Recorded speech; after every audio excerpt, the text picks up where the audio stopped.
Welcome to the show. Today I'm at the Diversity and Inclusion in India Forum, which is happening in Mumbai. This is an event organized by Community Business.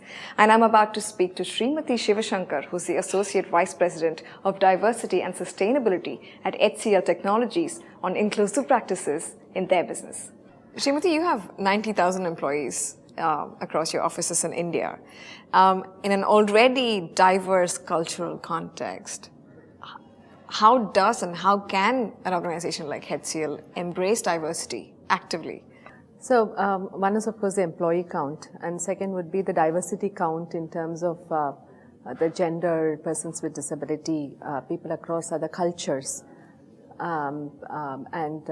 which might be important for us to decide whether we are really diverse or not.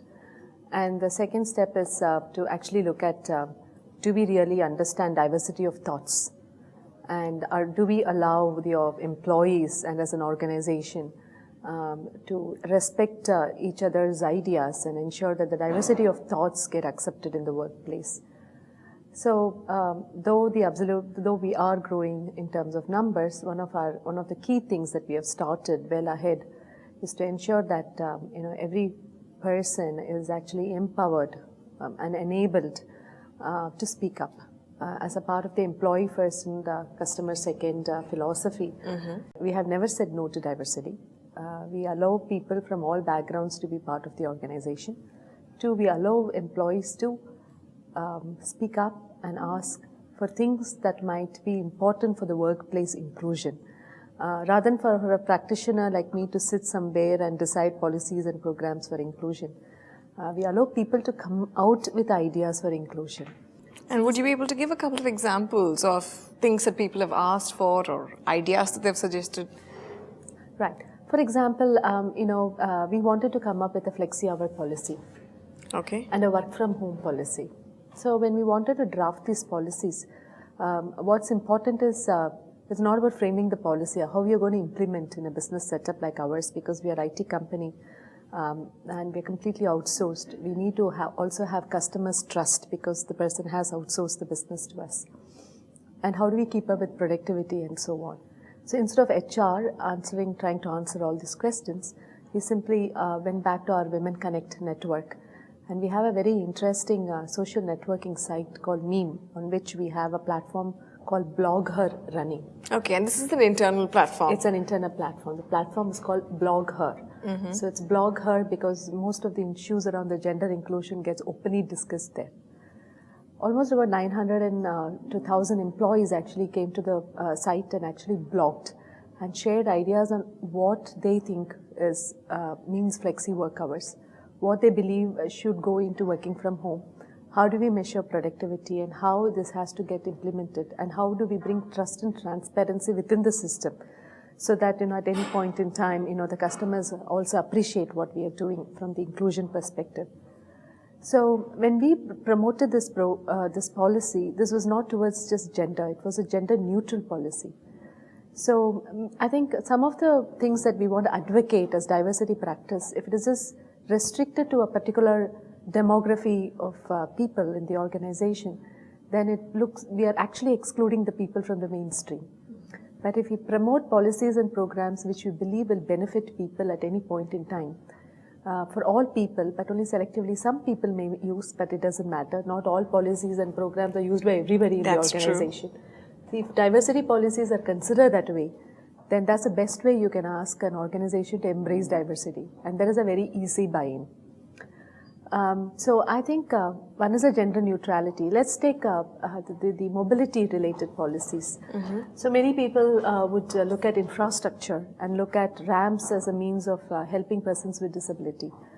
But we just forget that many of us go through mobility issues at some point in time in life. Yes, yeah. Even women who are in their third trimester. Some of us may just fall, we may have a bad foot, maybe we have run so long so we really want a ramp to climb up. I think if you consider there's a mobility-based infrastructure rather than an infrastructure to help only with persons with disability, then you start looking at an organization embracing diversity more as a good faith and good for business, rather than saying that we are only here to facilitate inclusion of certain So people. it's less of a marketing-led, brand-led approach and more of a practical, let's just look at what's needed, what works, and what's necessary across the board approach. Absolutely. And when we actually sat down and started to work around that, I was probably one of the persons who was never there for creating a blueprint for the next 5 years or 6 years. One is, the people dynamics change, the market dynamics change, the kind of people that we embrace and the qualities they bring to the table. It's very important for us to take stock from now and then and look at the demography and decide the demographic dividend that we are going to get by leveraging the references. Rather than sit here and put a blueprint and say, this is what I will include, these are the set of people I will work with, to me this is good for business, then I think the whole aspect of diversity is lost. Yeah. Okay, diversity is all about, deliverables for the business then. From the business. So I think that has really, so one is a business case, second is how you're going to look at your advocacy, internal as well as external. 3 is how you create this open-mindedness across the organization, irrespective of backgrounds that they come from, for letting people speak up, share their ideas. And the fourth is to say whether you as an organization, do you respect and value what employees have to say. I think if that itself is created, which means we have gone into diversity. It's not about absolute numbers. It's not about percentage of this demography segment. Okay, you're focusing a lot more on the softer elements, on the organic development of a diverse and inclusive culture. Which will help us sustain as a company in the long term. So it's not a top-down thing. Absolutely. So if you look at a triple bottom line concept on how we will connect the people, planet and the profits, obviously, if you're keeping the people and the workplace philosophy, the way that we groom, it reflects the ecosystem in which we operate. You're already, well aligned to the profits that you want to come up with. So you don't really need to have a separate strategy for all three, right? So that's a fundamental, in my view, if you have to do a diversity footprint. Fantastic. I was going to ask you a question on the impact that you see, but I think you've kind of already answered that question. I think I combined both. Because it's like an egg and chick story, right? Because what comes first? Do you have to show the impact to have a diversity plan, or show a diversity plan and create impact? Depends on the maturity of your organization. So fantastic. Thank you so much for your time, Shri. All right, thank you. Join our mailing list at chaiwithlakshmi.in/subscribe and keep in touch with us on Facebook, Twitter, Google+, and Pinterest.